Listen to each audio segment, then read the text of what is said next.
So welcome back to my YouTube channel mga katropa. Ngayon nandito na tayo sa Bintulu area mga katropa, kung saan tayo dati nag-work. Nandito ngayon tayo sa airport mga katropa. So pupuntahan natin yung customer mga katropa. Kaya natin pupuntahan yung customer dahil meron siyang problema sa kanyang BT50 Mazda. So binili na tayo ng ticket para makarating ng Bintulu mga katropa. So hindi ako nakapag-video sa kutsing kanina kasi late na akong nagising mga katropa. Muntik na tayong maiwan ng flight.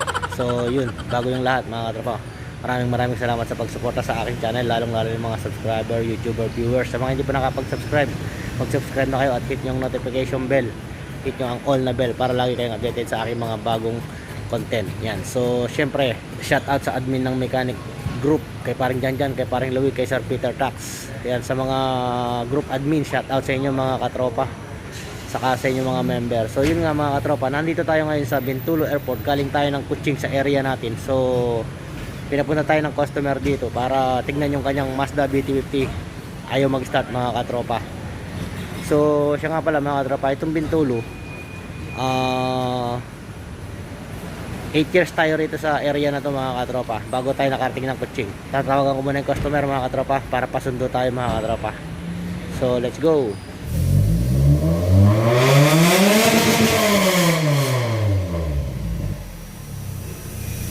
Welcome to my channel.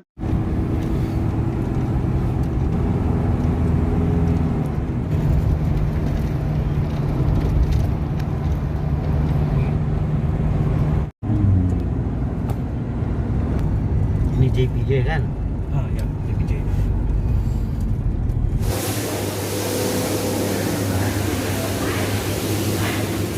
So nandito na tayo sa bahay ng ating customer mga katropa, sa area ng Bintulu. So ayun yung BT50 na ayaw mag-start mga katropa. Ayun yung titignan natin kung bakit siya ayaw mag-start. So galing tayo ng kutsing, pumunta tayo ng Bintulu para tignan lang doon sa sasakyan. So si customer lahat ng bahala sa ating expenses. So yun mga katropa. So titignan muna natin yung i-update ko kayo mamaya mga katropa. So nandito na tayo sa unit mga katropa ngayon, na in-scan nga natin mga katropa. Yung problem niya, ito lang pala mga katropa.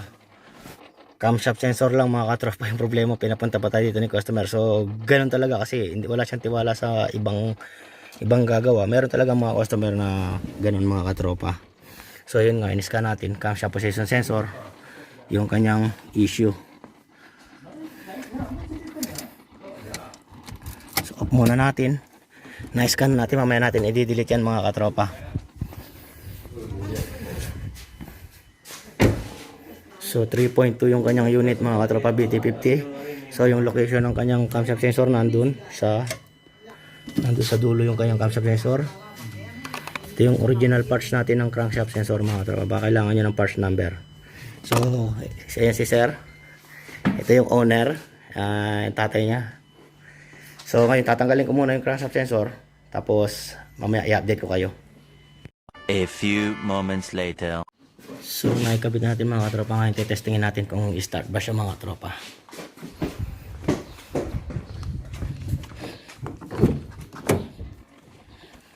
So testingin natin kung mag-i-start.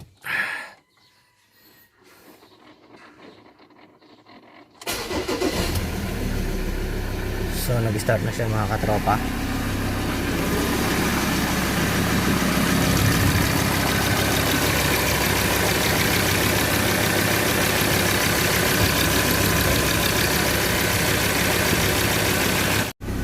So napa-start na natin mga katropa yung ating 3.2. So delete na natin yung check engine.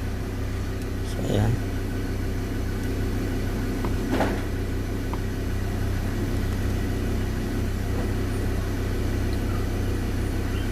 So okay na lahat mga katropa. Ayan. Nawala na rin yung check engine nya. So okay na yung problema ni customer. So ito lang yung mga katropa yung ginawa natin dito, kaya tayo pumunta ng Bintulu.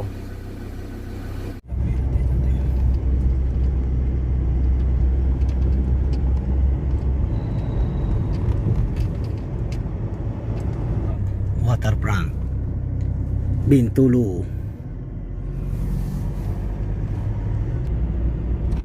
So Mazda.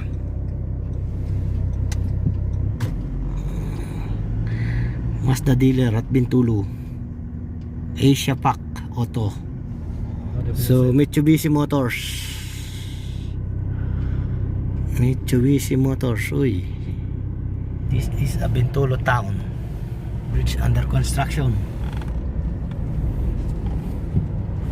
The Spring Mall. So nandito tayo sa Tanjung Bato mga katropa. Ayan, makita nyo yung view. After natin ma-solve yung problema ng customer, so dinala niya ulit tayo rito sa Tanjung Bato. Nag-ikot-ikot tayo mga katropa. After 5 years, ngayon lang ulit ako nakabalik dito mga katropa sa dati kong area. Ayan mga katropa.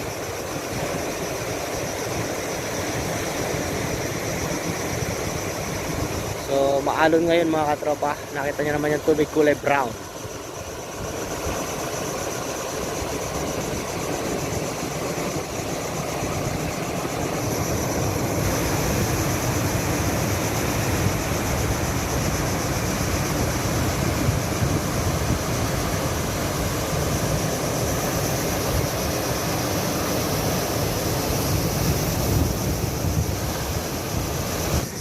Mapapansin nyo yan. Danger. Berhati hati ada buaya, beware of crocodiles. Ayan mga tropa, mapapansin nyo yan. Ayan. So sa party ron mga katropa, yun meron din nagpipicture taking yun. Nagdi-date sila mga katropa. Sana all. Ayan. Yung ating park dito sa Tanjung Bato. Ayan. So yun yung ating BT50 nasa dulo. Yun yung ating BT50 na ginawa.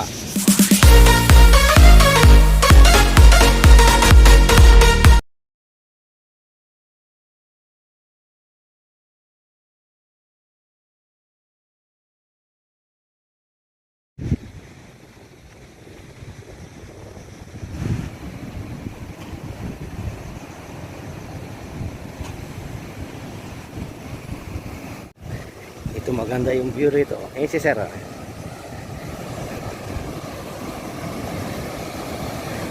Wow, ang lalaki ng alon mga katropa. Ayan o. Wow.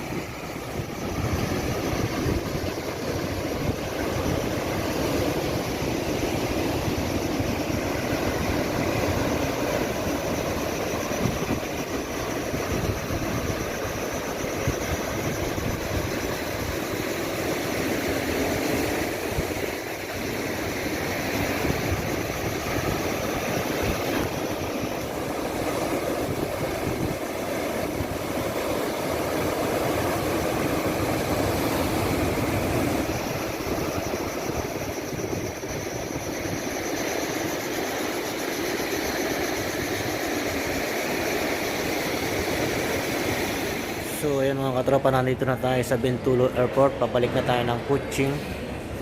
So naka-check-in na rin tayo. So waiting na lang tayo ng ating boarding time. So naka-check-in na tayo mga katropa. So waiting na lang tayo ng boarding time.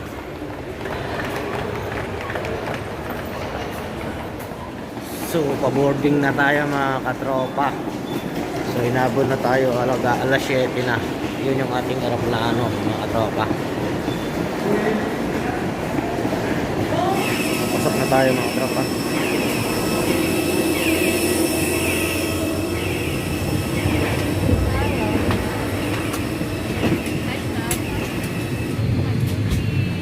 Shout out kay mga Mr. A few moments later.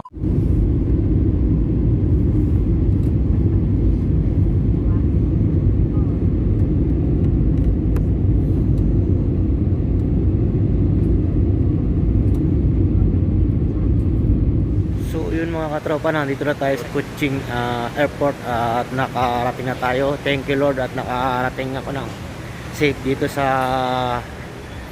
Kuching. Thank you rin sa aking biyahe sa paggabay niya sa akin Lord. Yan. So yun mga katropa, nandito na tayo. So unang-una sa lahat mga katropa, maraming salamat sa pagsuporta sa aking channel. Sa 10,000 subscriber mga katropa, yan, maraming salamat sa inyo sa pagsuporta sa aking channel.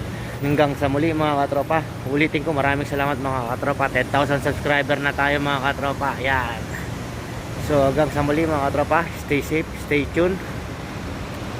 God bless. Bye. Thank you for watching mga katropa. See you in my next video. Peace.